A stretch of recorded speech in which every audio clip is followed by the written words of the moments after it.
তো সকালবেলা নাস্তা বানাবো, বাচ্চাদের জন্য একটু মানে বিরিয়ানি রান্না করতেছি সকালে। অনেক সুন্দর রৌদ্র উঠছে সকাল থেকেই, আর আমার পাকঘরটার মধ্যে একদম সুন্দর একটা রৌদ্র আসে।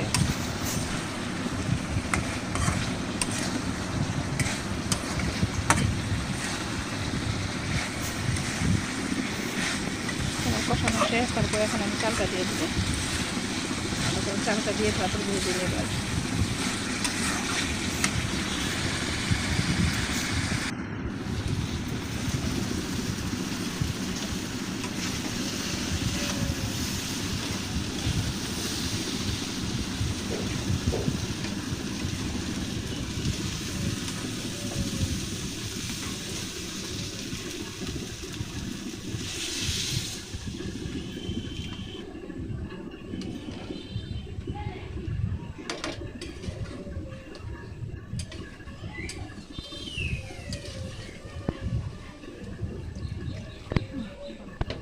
তো আপনাদেরকে একটা জিনিস দেখাই, দেখেন ওইখানে একটা বিড়ালের বাচ্চা আর কি, 3টা বিড়ালের বাচ্চা ফুটাইছিল। তো 3টা থেকে কিন্তু একটা রয়ে গেছে। অনেক চেষ্টা করছিলাম যে এটা বাড়ি থেকে মানে তাড়ানোর জন্য, কিন্তু কোনোতে এসে মানে যাইতেছে না। কারণ এই বিড়ালের বাচ্চাটা দিয়ে না বাচ্চারা অনেক শয়তানি করে, দুষ্টামি করে আর কি। এটা মনে করেন হাতায়, তারপর অনেক বিরক্ত করে আর কি। তো চাইছিলাম এটা যদি মানে কোনো দিকে যাইতো তাহলে বাচ্চারা এরকম দুষ্টামিটা করতে পারতো না। তো কোনোতে এটা যায় না আর কি। তো না যাওয়ার কারণে এটা বাড়িতেই রয়ে গেছে।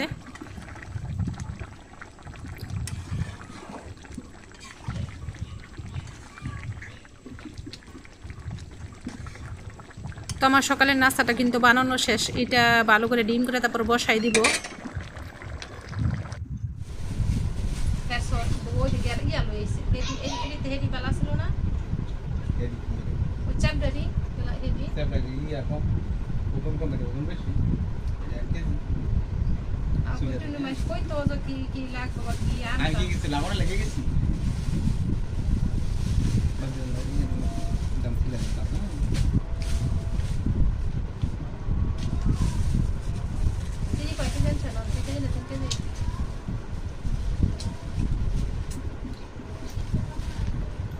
তো আমি ওর বাবারে জিজ্ঞেস করতেছিলাম যে কোনটা মানে কয় টাকা কেজি, বা তুমি যে গেছিলা বাজারে, আমার কাছে তো বইলা যাও নাই।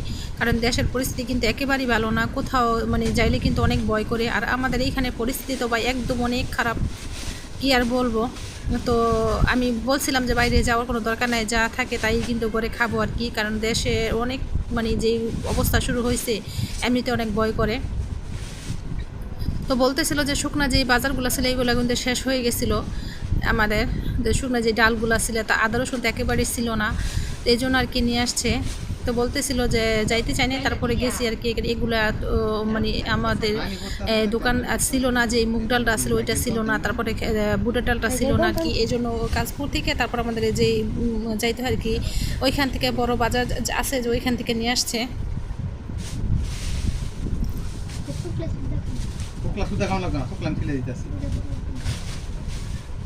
আদা রসুন কত করে? আদা 300 টাকা।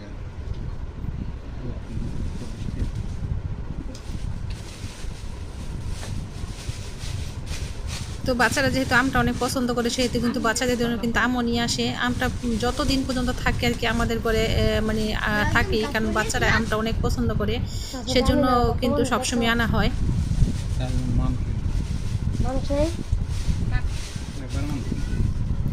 আর আজকে বাহিরে অনেক সুন্দর রৌদ্র উঠছে, কারণ অনেক দিন বৃষ্টির পরেই কিন্তু এই রৌদ্রটা দেখা গেছে। তো সেই জন্য ডালগুলা যেগুলো আছে আর কি এগুলো রৌদ্রে দিয়ে দিলাম। আর মুগ ডালটা কিন্তু আমি রৌদ্রে দিলাম না, ওইটা বাইরে রেখে দিব। আর রৌদ্রে না দিলে কিন্তু ডালের মধ্যে মানে পোকা ধরে যাবে, এই জন্য সুন্দর মতো আমি রৌদ্রে দিয়ে দিলাম। আর এইগুলো দেখেন অনেক কাপড় চোপড় এখানে দিছি।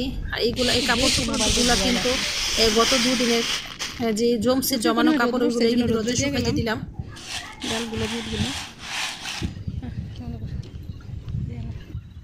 আর আকাশটা কিন্তু অনেক সুন্দর, একদম মানে কি বলবো যে রৌদ্রের মধ্যে একদম নীল আকাশ থাকে না, আর বাতাসও খুব সুন্দর। তো যেগুলো শুকাইছে কাপড়, ওই শুকনা কাপড়গুলো আমি নিয়ে নিব, আর যেগুলো একটু বাড়ি আর কি ওইগুলো আমি এখানে রেখে দেবো, আর একটু শুকাবে।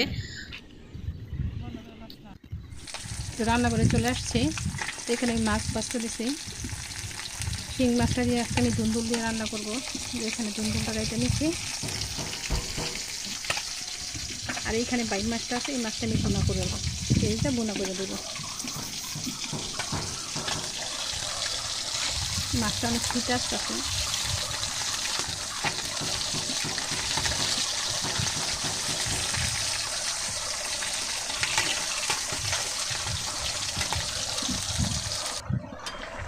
রান্নাটা আমার প্রায় শেষ, নামিয়ে দেবো তরকারিটা।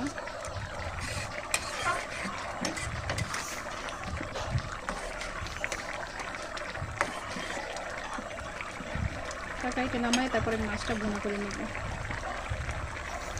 এই পাশে কিন্তু আমি এই যে বাড়ি মাছের তরকারিটা কষাই দিছি, একটু ভালো করে কষাই নিই, তারপরে ঝোলটা দিয়ে দিব।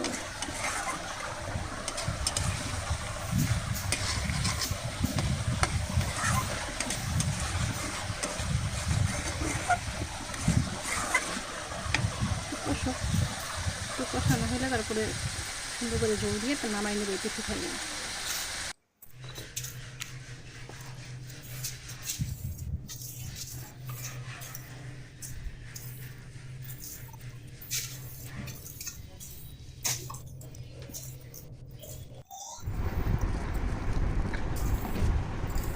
দে তেলে তেলে দে।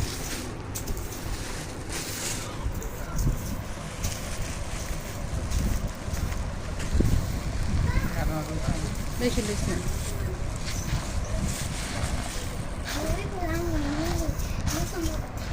তোমার না করা নাই।